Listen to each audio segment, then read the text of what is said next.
उपचुनाव का plan, CM ने संभाली कमान। नमस्कार, मैं हूं आपके साथ दीप्ति द्विवेदी और आप देख रहे हैं इंडिया न्यूज उत्तर प्रदेश उत्तराखंड।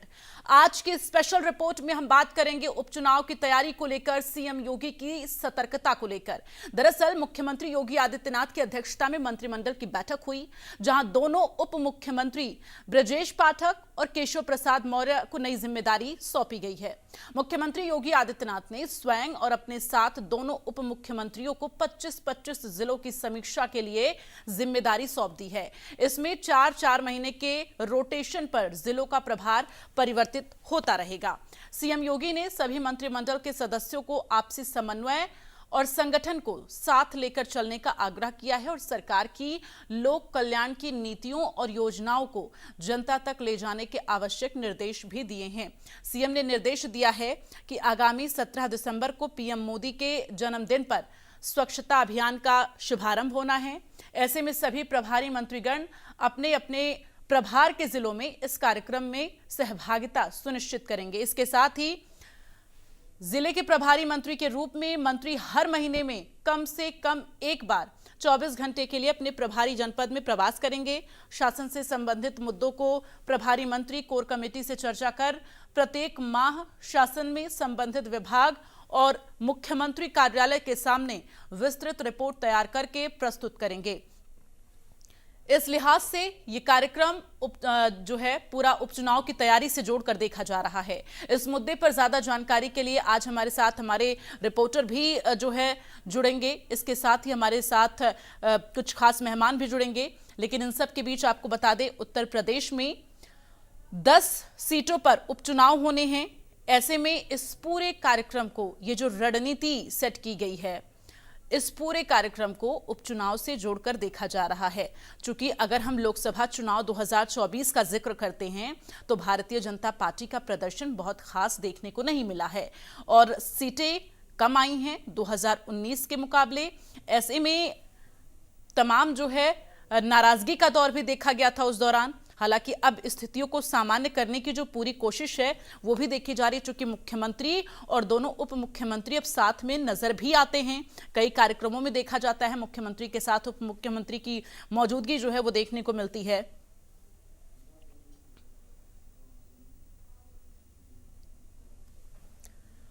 तो उपचुनाव के लिहाज से ये जो पूरी रणनीति बनाई गई है वो महत्वपूर्ण मानी जा रही है।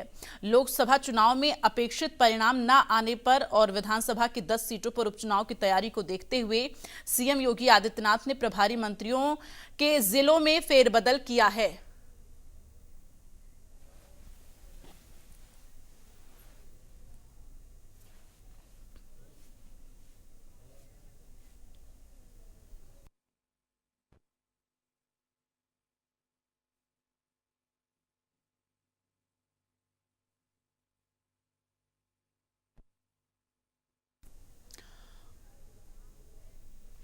तो आज स्पेशल रिपोर्ट में हम चर्चा करने वाले, हमारे साथ निकिता सरीन हमारी संवाददाता लखनऊ से लाइव जुड़ रहे। इसके साथ ही हमारे साथ और भी खास मेहमान जुड़ेंगे, उनका परिचय आपसे कराएंगे। लेकिन सबसे पहले निकिता, आपकी तरफ आते हुए जानकारी दीजिए, ये जो रणनीति सेट की जा रही है उपचुनाव के लिहाज से इसे महत्वपूर्ण माना जा रहा है। 2024 के लोकसभा चुनाव में जो कमियां रह गई हैं, क्या अब इनके जरिए वो फुलफिल हो पाएंगी, उन कमियों को दूर किया जा सकेगा? देखिए, लोकसभा चुनाव में खराब प्रदर्शन के बाद अब विधानसभा की जो 10 सीट पर होने वाले उपचुनाव की तैयारियों को देखते हुए मुख्यमंत्री योगी आदित्यनाथ ने अपने मंत्रियों को जिलों की जो जिम्मेदारी है वो सौंपी गई है। साथ ही आपको बता दें, 75 में से 73 जिलों के मंत्रियों के जो प्रभार हैं वो बदल दिए गए हैं। सिर्फ पीलीभीत और मिर्जापुर के प्रभारी मंत्री नहीं बदले हैं। मुख्यमंत्री योगी आदित्यनाथ दोनों डिप्टी सीएम की अगर मैं बात करूं, केशव प्रसाद मौर्य और ब्रजेश पाठक के पास 25-25 जिलों की जो समीक्षा है उसकी जिम्मेदारी रहेगी और 4-4 माह के बाद जो रोटेशन है उसके आधार पर जिलों के प्रभार बदलता रहेगा। साथ ही साथ राज्य अगर मैं बात करूं तो 14 में से 12 जो मंत्री हैं उनको 2-2 जिले मिले हैं, जबकि 2 मंत्रियों को एक एक जो जिला है वो दिया गया है और उसी प्रकार सभी तो 19 राज्य के मंत्रियों को एक एक जिले का प्रभारी बनाया गया है। पीलीभीत की बात की जाए तो वहां के प्रभारी बलदेव औलख और मिर्जापुर के नंद गोपाल जो गुप्ता नंदी है वो ही प्रभारी रहेंगे।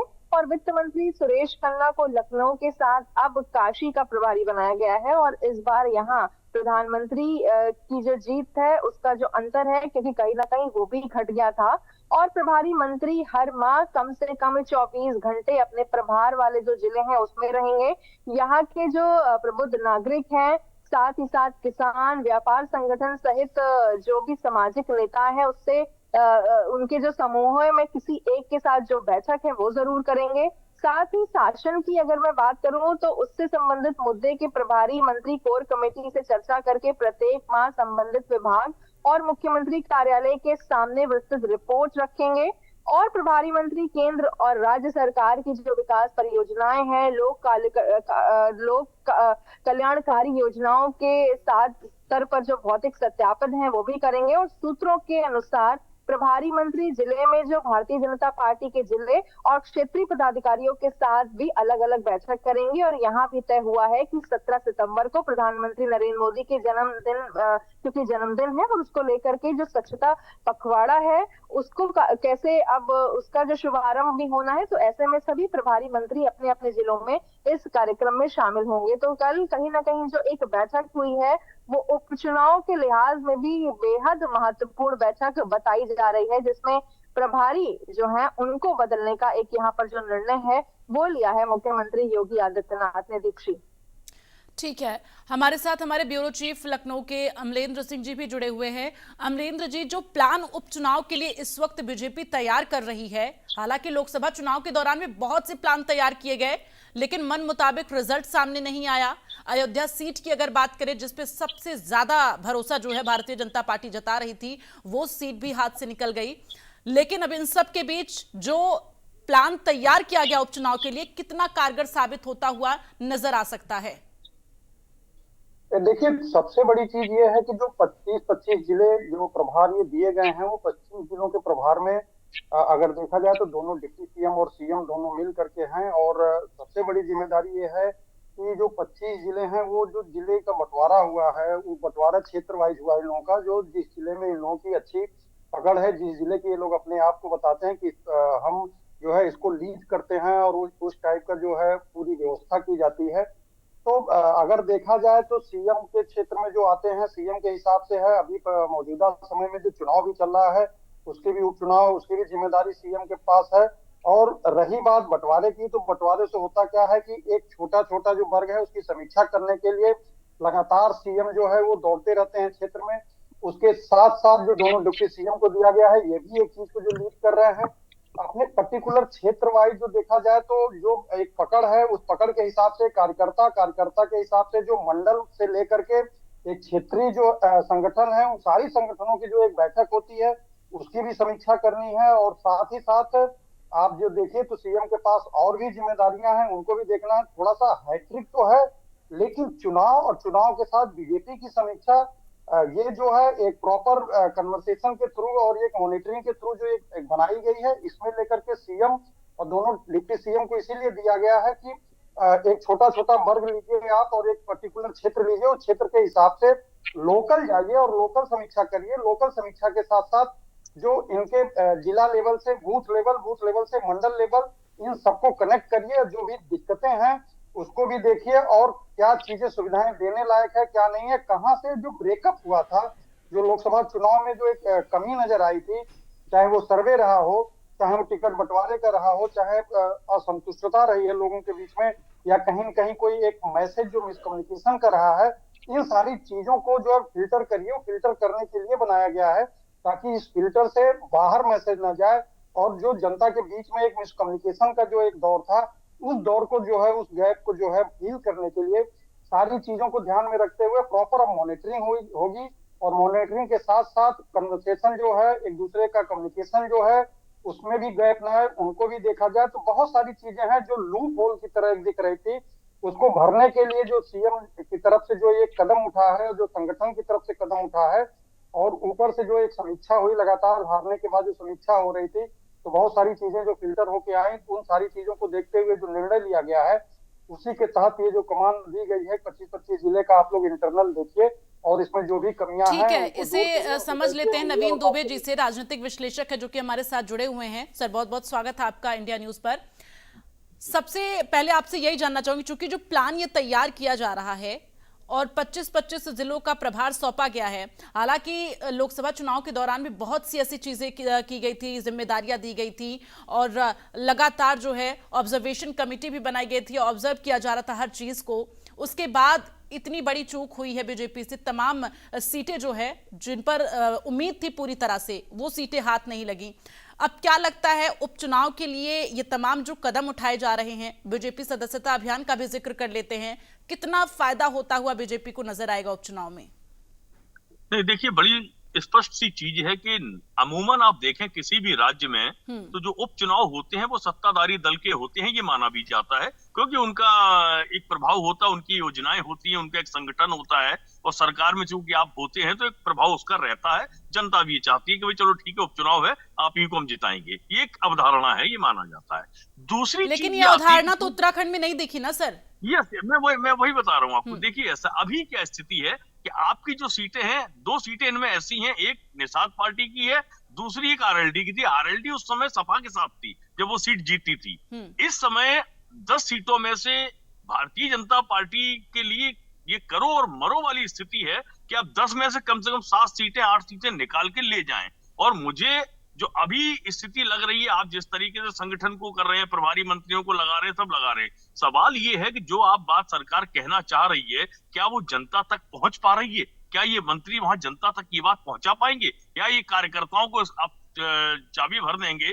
कार्यकर्ता क्या उस डेडिकेशन के साथ उसमें लग रहा है? ये एक बड़ा विषय, क्योंकि देखिए संगठन कहीं ना कहीं ये मानना पड़ेगा, भारतीय जनता पार्टी का कार्यकर्ता जो होता है वो जड़ जमीन से जुड़ा हुआ होता है, बहुत मजबूत होता है। लेकिन वर्तमान स्थिति में जब हमने लोकसभा चुनाव को देखा है, इसमें कार्यकर्ता हताश और निराश नजर आया। उधर एक तल्खी आरएसएस और भाजपा के बीच में भी दिखाई दे रही थी, जो जिस तरीके के बयान आ रहे थे, जेपी नड्डा जी ने कहा कि हमें आरएसएस की जरूरत नहीं है, तो कहीं ना कहीं उसकी एक परिणाम दिखाई दिए लोकसभा चुनाव में। और उत्तर प्रदेश खासकर हिंदी भाषी राज्यों में एक बहुत महत्वपूर्ण भूमिका निभाता है कि संघ के अगर आप देखें तो बहुत से लोग विचारक हर गांव, ब्लॉक और जिले में आपको मिल जाएंगे जो उस हिसाब से काम करते हैं। लेकिन निराशा के वातावरण से कार्यकर्ताओं को निकालना मुझे लगता है कि भारतीय जनता पार्टी की पहली प्राथमिकता होनी चाहिए। आप मंत्रियों को प्रभार दीजिए, सब कुछ दीजिए, बहुत अच्छी बात है, लेकिन आप भाजपा के कार्यकर्ताओं को बूस्ट करिए। जिन सीटों पर 10 सीटों पर चुनाव होना है,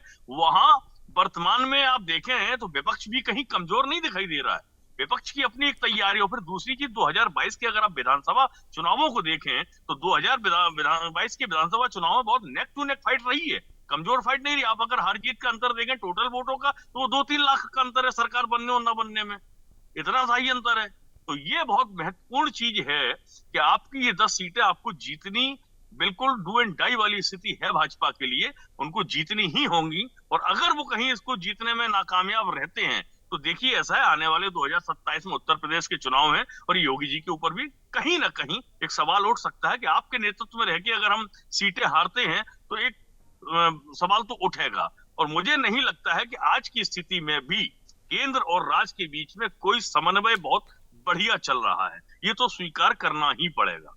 जब तक दोनों के बीच में समन्वय नहीं होगा, कार्यकर्ता का मोरल बूस्ट आप नहीं करेंगे, तो आप चुनाव में जा रहे हैं और बहुत लंबा समय नहीं बचा है। ये तो अलग विषय है कि हरियाणा और कश्मीर के बाद अब जो बाकी राज्यों, नवंबर में तो चुनाव हो ही जाने हैं, 80 दिसंबर चला जाएगा, इससे ज्यादा तो जाना नहीं है। तो जब ये चुनाव होने हैं तो आपके पास होमवर्क क्या है, आपकी तैयारी क्या है, उस पर भारतीय जनता पार्टी को काम करने की जरूरत है। बाकी रहा सवाल नवीन दुबे जी, आपके पास लौटूंगी मैं। निकिता, देखिए तमाम जो तैयारियां हैं वो लगातार की जा रही हैं, सोशल मीडिया पर भी खुद को स्ट्रांग बनाने के लिए अब सोशल मीडिया के तमाम रूल्स ला दिए गए हैं। इसके साथ ही अगर बात की जाए, बीजेपी सदस्यता अभियान के जरिए लोगों को जोड़ने की कोशिश तो कर ही रही है, लेकिन इन सब के बीच कितना कारगर ये तमाम लोकसभा चुनाव के बाद जो निर्णय लिए जा रहे हैं, ये कितना कारगर आगे साबित हो सकते हैं? क्योंकि अब देखिए यहां पर सवाल ये भी है कि कांग्रेस और सपा जिस तरह से गठबंधन में चुनाव लड़ी और आंकड़ों में बड़ा फेरबदल देखने को मिला, तो उपचुनाव में क्या कुछ नजारा देखने को हो सकता है? देखिए दीप्ति, सबसे पहली बात तो ये है कि चुनाव में हार जीत का सिलसिला लगा रहता है और यही एक वजह है कि भारतीय जनता पार्टी जिस तरीके के परिणाम आए हैं लोकसभा चुनाव के बाद उसको लेकर के बेहद केयरफुल हो गई है। यही एक वजह है कि अब जिन सीटों पर उपचुनाव होने हैं उसकी जिम्मेदारी खुद मुख्यमंत्री योगी आदित्यनाथ ने ली है और जो उन्होंने अपनी 5 टीम बनाई है जिसमें वो खुद शामिल है, दोनों डिप्टी सीएम शामिल हैं, साथ ही Bharatiya Janata party state president Bhupendra Singh Chaudhary शामिल हैं, धर्मपाल संगठन महामंत्री शामिल हैं, उनको जो 2-2 सीट है उसका पूरा लेखा जोखा दे दिया है कि आप वहां पर जाएं, वहां की रिपोर्ट लीजिए, लोगों से मिलिए, जन जन से बात करिए, क्या कुछ कमी पेशी है उसको दूर करने की कोशिश करिए। इसमें से अब 2 सीट साफ तौर पर अगर मैं बात करूं, अंबेडकर नगर की कटहरी सीट और साथ ही साथ अयोध्या की मिल्कीपुर सीट, जो तैयारियां चल रही हैं वो खुद दिख रही है कि किस तरीके से मुख्यमंत्री योगी आदित्यनाथ इन सीटों पर खुद जा चुके हैं। अगर मैं ओवरऑल जायजे की बात करूं तो खुद अयोध्या में मुख्यमंत्री 5 बार अभी तक जा चुके हैं और यही ऐसा जो कुछ हाल है वो अंबेडकर नगर की कटहरी सीट पर है। लगातार रोजगार मेले का उद्घाटन कर रहे हैं, साथ ही साथ कल जिस तरीके से बैठक हुई है उसमें भी कई कुछ चीजें निकल के आई हैं, क्योंकि उपचुनाव एक लिटमस टेस्ट है सभी पार्टीज के लिए और खासकर भारतीय जनता पार्टी के लिए, इसलिए भी क्योंकि जो लॉस एक फेस किया है लोकसभा चुनाव में बीजेपी ने, उसको कहीं ना कहीं ओवरकम कर सके। और साथ ही साथ क्योंकि ये जो फाइट है वो साफ तौर पर भारतीय जनता पार्टी और समाजवादी पार्टी के बीच है, तो समाजवादी पार्टी भी कहीं ना कहीं ये चाहेगी तो कि जो जीत के झंडे उन्होंने एक लहर चालू की है उसको कायम रखें। अब देखने वाली बात होगी, क्योंकि भारतीय जनता पार्टी का जो सदस्यता अभियान है यानी कि मेंबरशिप कैंपेन जो उनका चल रहा है वो भी अच्छा कर रहे हैं। उत्तर प्रदेश ऑलरेडी नंबर 1 पर है। कल तक की अगर हम आंकड़े देखें तो 50 लाख आंकड़े उत्तर प्रदेश में क्रॉस हो चुके हैं और पूरा ओवरऑल जो है वहां पर इतना है कि 3 करोड़ से ज्यादा सदस्य बनाने हैं। और इस बार जो सदस्य है वो भी भारतीय जनता पार्टी कोशिश कर रही है कि दलित और जो ओबीसी के जो वोट बैंक है उनको साधने के लिए कोशिश कर रही है। और यही एक वजह है कि यहाँ से जो चेहरे हैं वो यंगस्टर्स को लेकर के चल रही है जिनका कोई पॉलिटिकल बैकग्राउंड नहीं है, कॉम्पिटिटिव चेहरे हैं। तो बीजेपी अपनी ओर से, क्योंकि बीजेपी का हमेशा यही आया है कि काफी पहले से इनकी जो तैयारियां हैं वो शुरू हो जाती हैं। बिल्कुल ठीक है निकिता, आपके पास लौटूंगी मैं। अमलेंद्र जी, देखिए सोशल मीडिया का जमाना है और अब ऐसे में सोशल मीडिया पर सरकारी योजनाओं को किस तरह से लोगों तक पहुंचाया जा सके सोशल मीडिया के जरिए, ये भी एक खास प्लान तैयार कर लिया गया है यूट्यूबर्स के जरिए, जो कि अभी लगातार ये यूट्यूबर को खास जो है अमाउंट भी उसके लिए दिया जाएगा और सरकारी योजनाएं किस तरह से जन जन तक पहुंचाई जाएं, ये कितना सार्थक साबित हो सकती है। क्योंकि सरकारी योजनाएं अगर जन जन तक उसके जरिए पहुंचती हैं, लोग बीजेपी सरकार की योजनाओं को जानते हैं, उनकी नीतियों को जानते हैं, ये कितना कारगर साबित हो सकता है आने वाले समय में। देखिए, सबसे बड़ी चीज जो सोशल मीडिया की आप बात कर रहे हैं, बीजेपी से बड़ा सोशल कैंपेनिंग ग्रुप कोई नहीं है मौजूदा समय में। अभी हमारे सहयोगी जो नवीन जी बता रहे थे, आप उस पर थोड़ा सा ध्यान दीजिएगा कि 2 टच कंडीशंस है। या तो आप अपनी चीजों को जनता तक पहुंचा नहीं पाए या फिर आपकी जनता आपके मैसेज में कहीं मिसकम्युनिकेट रही। रही बात एक विधानसभा चुनाव और लोकसभा चुनाव की, जो अभी नवीन जी बता रहे थे कि हारने की कंडीशन जो थी, हारने की कंडीशन बहुत ही मतलब एक रेयर केस थी, कहीं या 2000 कहीं 5000, जो इस कंडीशन से जो आप सीटें हारे हैं, तो आप अपने आप को बीजेपी ये ना समझे कि नहीं वो बहुत आसानी से सीटों पे कब्जा कर लेगी। अब तो और कंडीशन बिगड़ी हुई है कि लगातार इधर आप देख रहे हैं कि लगातार छात्र जो है वो नौकरी के लेकर के मांग कर रहे हैं और कुछ वर्ग ऐसे हैं जो अपनी समस्याओं को लेकर के, किसान हैं जो बीच में सेटिस्फाई हो गए थे, फिर से अब किसान जो है वो आ गए हैं। तो सिर्फ हमको एक मतलब कोई एक मुद्दा ऐसा नहीं है कि जिसको हम पकड़ करके बीजेपी ये कह दे कि नहीं इस मुद्दे पे हम जीत जाएंगे। अब वो कंडीशन नहीं है, कई कंडीशन बनती है। क्षेत्र में आपने नेता कैसा दिया, प्रत्याशी कैसा दिया, वो भी एक मायने रखता है।